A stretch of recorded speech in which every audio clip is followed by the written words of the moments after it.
Eu sei que é um caso, né? É um ponto estatístico, não dá pra você traçar... Não é um caso. Muita gente já passou por coisas que você passou e acreditou em Deus. Sim. E a vida mudou. E eu cheguei numa conclusão que pra mim, não acreditar em Deus, eu fico totalmente perdido. Tipo, eu não... porque pra mim, ou eu acredito que a gente tem um propósito, ou eu sou egoísta o máximo que eu puder. Não tem outra escolha. Porque não tem outra escolha. Porque se a gente tá num planeta onde é aleatório e foda-se, todas as decisões que eu tenho que tomar aqui são decisões que vão me ajudar e foda-se o resto. Foda-se ética, foda-se moral, foda-se o que é certo ou errado. O que importa é eu me dar bem dado o jogo, que é a vida. Você tá falando que nem Dostoiévski. Se Deus... Dostoiévski. Escritor russo. É o Dostoiévski moderno, rapaz. Um personagem dele fala no Irmãos Karamazov, um livro dele. Se Deus não existe, tudo é permitido. É o que você está falando. Eu vejo assim. Um dos debates mais antigos e mais difíceis de responder. Quer dizer, se as pessoas... Porque assim... Me dá um charuto desse aí, Palmeiras.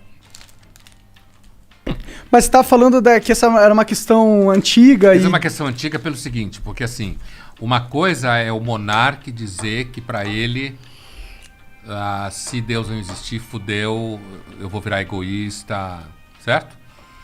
Outra coisa é eu pensar que as pessoas em geral, se não acreditarem em Deus, vão ficar filha da puta. Por que é outra coisa? Porque tem muita gente que acredita em Deus e é filha da puta. Sim. Entendeu? Então, a religião enquanto tal, apesar de que ela tem efeito moral, sem dúvida nenhuma, em alguma medida, de conter comportamentos, botar pessoas numa certa linha e tal, muita gente já mata, ou já matou por religião. Entende? Então, sim. Às vezes a religião é o que permite ela matar, inclusive. Ela faz uma leitura da religião, que evidentemente outro pode fazer outra leitura, porque tudo que é ser humano... Tudo que é do ser humano a gente pode ler assim o assado, né? Sim, está aberto a interpretações. Isso, Mas é muito comum uma pessoa chegar à conclusão que para ela, se Deus não existe, para ela, tipo, fudeu, assim. Fica tudo como você falou, se é tudo ao acaso, então foda-se. Mas tem muita gente que não acredita em Deus e não sente isso, entendeu? Só puxa um pouquinho o microfone para você. Tem muita gente que não acredita em Deus e não sente isso. Não, mas quando eu não acreditava em Deus, eu era uma pessoa boa, tá ligado? Eu não fazia coisas erradas, mesmo não acreditando em Deus. Só que com o tempo, não era questão de ser bom ou não, na verdade, era mais a questão de propósito. Era mais a questão de tipo, ok, por que eu quero? Por que eu vou me esforçar se isso aqui é tudo aleatório? E foda-se. Pra mim parece um jogo cruel essa porra. Você me dá a vida na parada aleatória, parece meio cruel. Parece assim, olha esse universo aqui. Você conhece isso desse universo, mas você sabe que você conhece isso. Tipo, eu ainda sei o quanto eu tô perdendo. Eu sei o quão limitado é a minha vida. É cruel essa porra. Não? E aí você põe numa vida... E não é uma vida perfeita, no sentido que você vai poder ter as experiências que você quer. É uma vida cruel também, é uma vida de merda. É uma vida onde que a maioria das pessoas nem chega a fazer o que quer. Quem é o pessimista aqui? Mas é como eu vejo a vida, entendeu? Se ela não tem um propósito, se a gente não tá aqui por algo maior, é só uma brincadeira muito sem graça, muito cruel e que eu não faço tanta questão de participar. Tá, mas tu sabe que a vasta maioria das pessoas nem presta atenção nessa porra. Com certeza. Chegar a formular esse raciocínio. Mas é porque eu tive o privilégio de ter tempo pra caralho. E de não ter que me preocupar com a minha subsistência. Aí a gente tem o que pensar. Aí você começa a pensar. Tem gente que tem tempo pra caralho, não se preocupa com a sobrevivência e não formula esse raciocínio. Com certeza. Talvez seja melhor. Tem uma história pessoal aí em jogo. Uma questão tua pessoal, entendeu? Entendi. Como todo mundo tem questão pessoal. Tem a tua história, sei lá, por que razões forem, que levou você, no seu tempo livre, na sua condição material... Você ser capaz de organizar esse raciocínio. Me interessar sobre isso. E pensar, porque isso é um raciocínio filosófico, né? Eu sempre gostei. Eu tive um professor de filosofia na quarta série que, pra mim, foi o professor que mudou minha vida, assim, tá ligado? Olha aí. Ele começou foi a primeira aula que eu falei, caralho, isso é legal. Achei legal pensar sobre isso, tá ligado? Não é números e mais e menos, sei lá.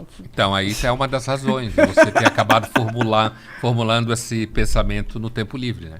Pode crer, pode ser, ter nascido ali. Mas o que você acha sobre isso? Você, Pondé, você vê a vida sem Deus uma vida sem regras ou sem propósito? E uma vida com Exu é diferente? Tá fudido agora, hein? Mas Exu é Deus também, tá ligado? Nesse caso. Tá querendo complicar minha vida? Não. Você me chama aqui, me dá comida mexicana, charuto, caralho. Só pra te fica me fuder, fazendo né? pergunta merda. Então, Não, a verdade é que isso que você falou é real, tipo... eu chego lá no Exu. Vá, fale. Que Deus, Exu, ou Pombagira, ou Oxalá, ou Ogum, todos esses aí estão ocupando ali o espaço de Deus. Não estão? Eles são sistemas religiosos, né? Sim. E como são sistemas religiosos, cumprem a função religiosa. Mas vamos voltar à primeira pergunta dele, depois a gente chega no Exu. Assim, então, assim como muitas pessoas, eu não sendo religioso, não acreditando em Deus, eu nunca senti que por isso a vida não tinha sentido. E que não tinha propósito. Apesar de que o propósito para mim nunca foi uma coisa abstrata. O meu propósito foi: eu quero que ao longo da vida, já que a gente passa a maior parte do tempo trabalhando, que aquilo que eu trabalhe, eu goste. Esse foi o propósito. Por isso eu desisti da medicina, fui para filosofia, entendeu? Eu queria gostar... O seu propósito era algo que tu definiu para você mesmo. Foi. Não foi algo divinamente dado a você. Não. E eu sentia que... Mas eu discordo disso que você falou. Trabalhar no que eu não gosto, eu estava vendo já na faculdade, 5 anos, hospital, plantão, todo o jogo da medicina, que hoje é pior ainda em termos comerciais e tal do que já era há, sei lá, 30 anos atrás. Mas assim, então eu construí na minha cabeça uma hipótese que é o seguinte: eu quero trabalhar numa coisa que eu goste. E aí eu fui ao longo de anos, inclusive durante a faculdade de medicina, estudando psicanálise, percebendo o que eu gostaria. Podia ter me fudido, deu certo, mas assim... Então eu nunca senti que a crença em Deus ou não determinaria, por exemplo, uma condição melancólica. O Woody Allen acha que sim. Ele deu uma famosa entrevista alguns anos atrás na Ilustrada da Folha, sei lá, uns 5 anos atrás talvez, ou um pouco menos, em que ele falava que ele achava que ele foi a vida inteira melancólico e um tanto depressivo porque ele era ateu, porque ele achava que a vida não tinha sentido. Mas essa é uma experiência pessoal. Eu e muitas outras pessoas não têm essa experiência, né? Mas eu acredito que muitas pessoas podem ter essa sensação. Assim como outras acreditam muito em Deus e viram uns escrotos. Ou em qualquer outra coisa, não só Deus.